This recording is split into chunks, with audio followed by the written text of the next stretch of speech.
Je m'appelle Jean-François Gillet, je suis gardien de but au Standard de Liège. Réginald Goreux, je suis directeur projet élite à l'Académie du Standard de Liège. Je suis Mbaile, je suis l'entraîneur du Standard de Liège. Bruno Venanzi, président du Standard de Liège. Je suis Marco Martiniello, je suis directeur de recherche du FNRS à l'Université de Liège.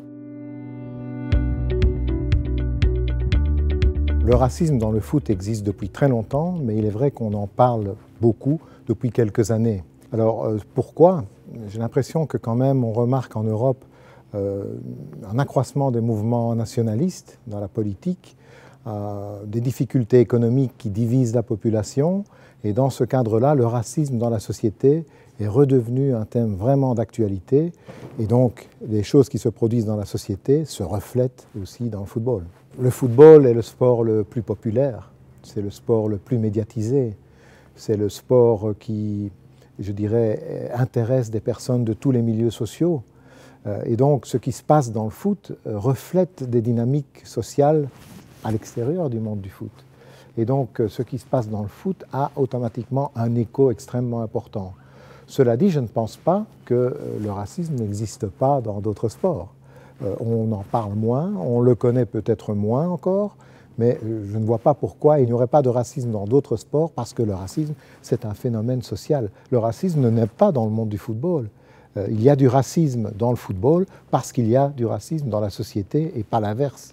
En fait, maintenant, on le note plus, tandis qu'à l'époque, on était moins attentif à ce problème-là. Mais c'est vrai que j'ai vécu quelques épisodes, quelques rares épisodes où certaines équipes sifflaient même leurs joueurs, faisaient le cri pour leurs propres joueurs, quoi. Donc c'était vraiment hallucinant. On en parle plus parce qu'il y en a plus.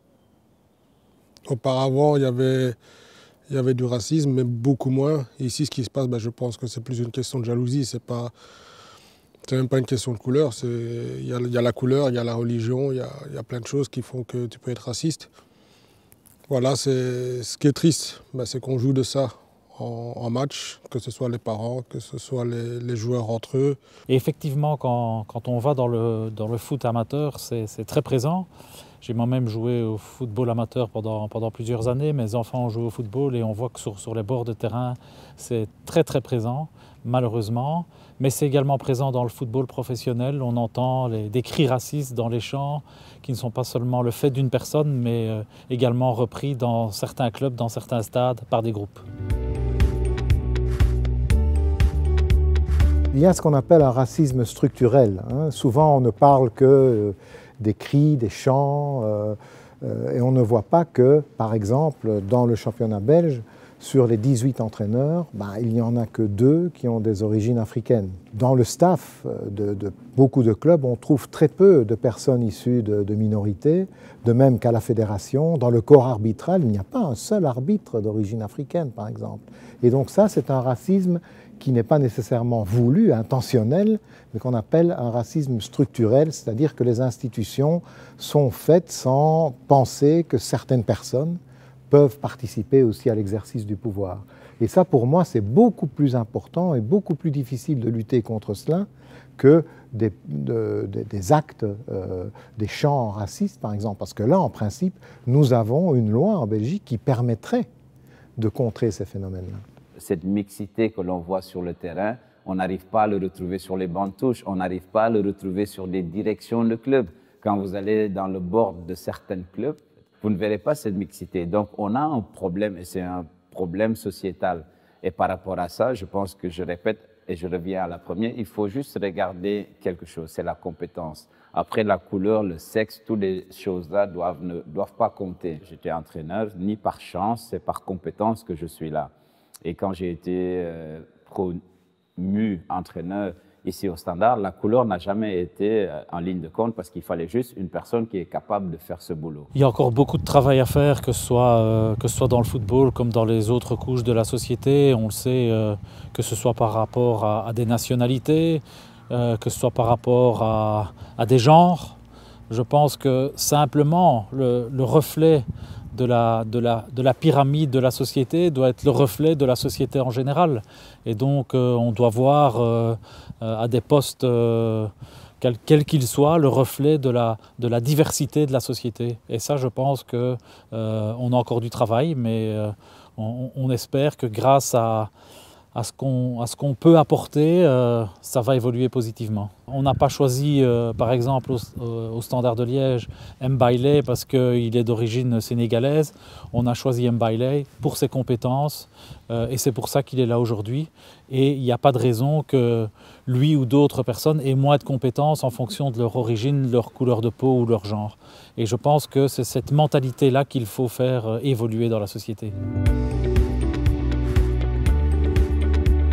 Les clubs ont un rôle à jouer, mais il faut revenir dans le problème, la naissance de ce problème. Je pense que la base, c'est l'éducation. Donc, je pense que c'est d'abord dans les familles, c'est d'abord à l'intérieur de l'éducation que l'on doit donner à ses enfants, les explications qu'on doit avoir, parce que je suis sûr qu'il n'y a pas de différence entre un noir, un blanc, un jaune. Dans un club de foot, on demande aux joueurs d'être compétents et on prend le meilleur. Quand vous êtes noir, chinois ou n'importe comme joueur de foot, on va regarder juste la qualité, parce que peut-être, en ce moment-là, cette qualité, quelle que soit la couleur, peut apporter de l'argent au final, parce que vous vendez un joueur, vous avez de l'argent. Mais je pense que cette compétence-là doit être valable pour les entraîneurs de foot, parce qu'il faut regarder juste si telle personne ou telle est capable de faire ce job. Et voilà, ça c'est le message que Bruno fait passer ici, parce que quand vous voyez le standard, c'est no to racisme, je pense peut-être je pourrais être la personne qui le signifie le mieux, parce qu'ils ont pris juste une personne qui fait la différence par la couleur de cette personne. Il y a deux situations d'exclusion au niveau de l'académie, c'est le racisme et le vol. C'est deux points qui sont très bien relayés par le président qui insiste beaucoup là-dessus. Donc le club n'a pas de problème à ce niveau-là. La vision est claire, il n'y a pas de sous-entendu, il n'y aura jamais le fait de dire oui mais racisme et vol c'est d'office dehors. Il faut savoir que les joueurs qui s'entraînent et qui sont présents ici sont plus souvent avec nous qu'avec leurs parents quasiment. Donc l'éducation doit venir de chez nous aussi. Et il y a une sensibilisation qui doit être faite dès le plus jeune âge et qui doit vraiment être travaillée de manière intelligente aussi, parce que voilà, on ne peut pas dire ou venir imposer quelque chose à un enfant, mais c'est de lui expliquer le pourquoi du comment, pourquoi on ne veut pas ça dans le club. Je crois qu'on n'est pas encore assez en avance. On est peut-être plus en avance que certains clubs, mais on n'est pas là pour faire une comparaison de savoir qui est le plus beau, qui est le plus fort. On est là vraiment pour faire prendre conscience à l'ensemble du football, quel qu'il soit, amateur, professionnel, que c'est vraiment quelque chose de très important, la lutte contre le racisme.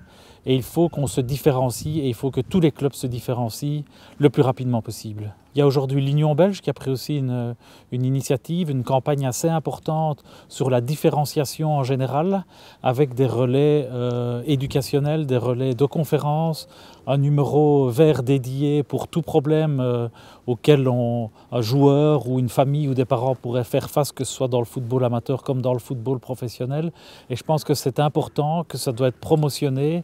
Et le football a je le disais, cette caisse de résonance tellement importante à travers les médias, à travers les différents relais, les réseaux sociaux, que c'est vraiment une position très importante de la part du football, de l'Union belge, des clubs amateurs professionnels, de faire un pas en avant dans la lutte contre le racisme.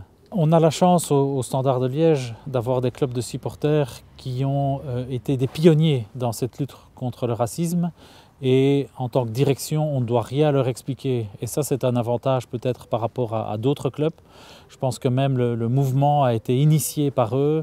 Ce genre de tifo, c'est leur propre initiative. Et je trouve ça encore plus remarquable. Un club de football, ce n'est pas simplement mettre 11 joueurs sur le terrain et gagner un match.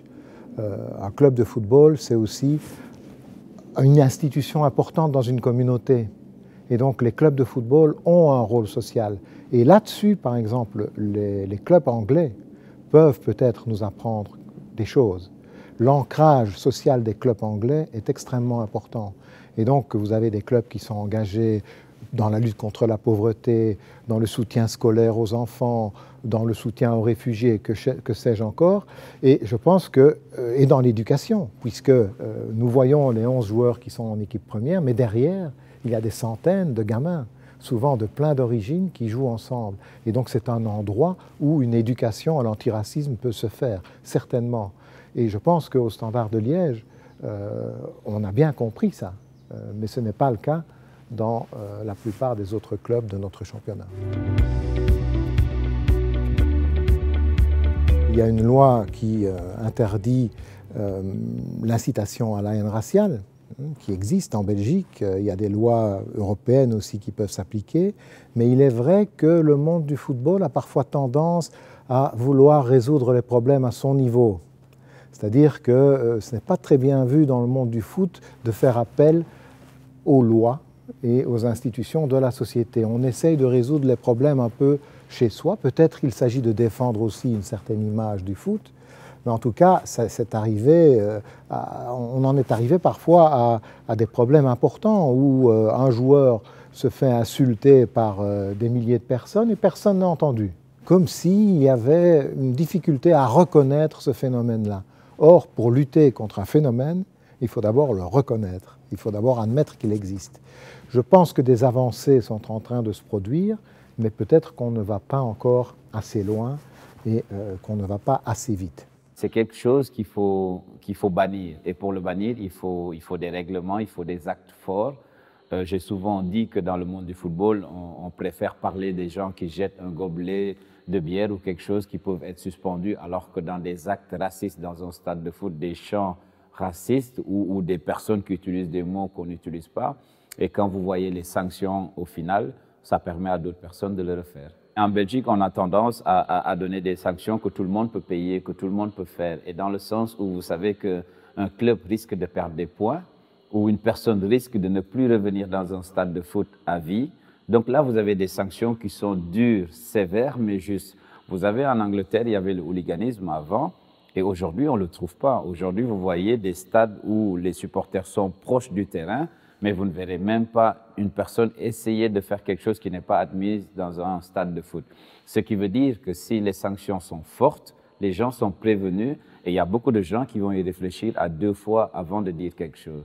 Mais surtout, vous avez dans les stades de foot aujourd'hui, vous avez de la vidéo, vous avez tout ce qui vous permet de voir une personne, où est-ce qu'elle est assise ou qui a fait quoi à un certain moment.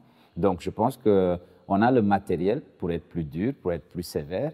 Et là, il ne faut pas hésiter à sanctionner. Dans les stades de foot, les gens pensent qu'ils n'ont que des droits, ils n'ont pas de devoirs. Et ça, vous avez ça parce que j'ai payé mon ticket, je rentre, je peux faire ce que je veux. Et ce n'est pas le cas, ça reste encore une situation où il faut rendre des comptes, il faut respecter son voisin.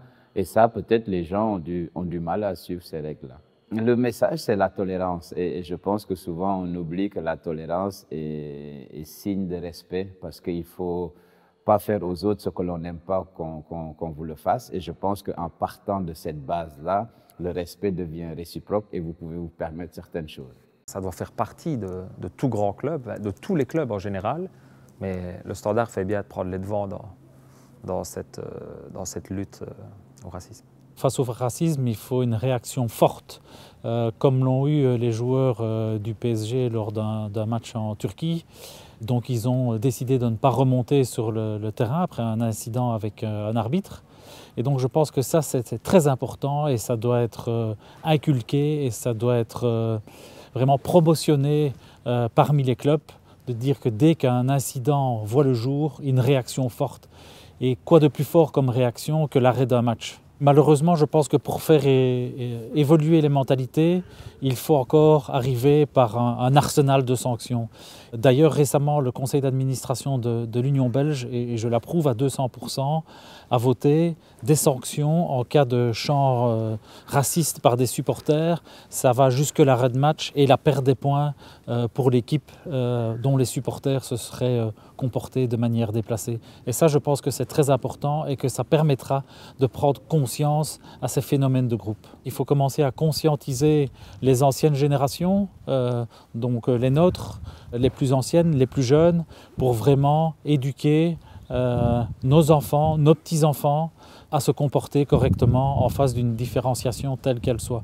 Et donc ça prend du temps, mais je pense que petit à petit, on commence à voir un cheminement positif et je suis confiant sur l'avenir, même si je suis également conscient que ça va prendre plusieurs années.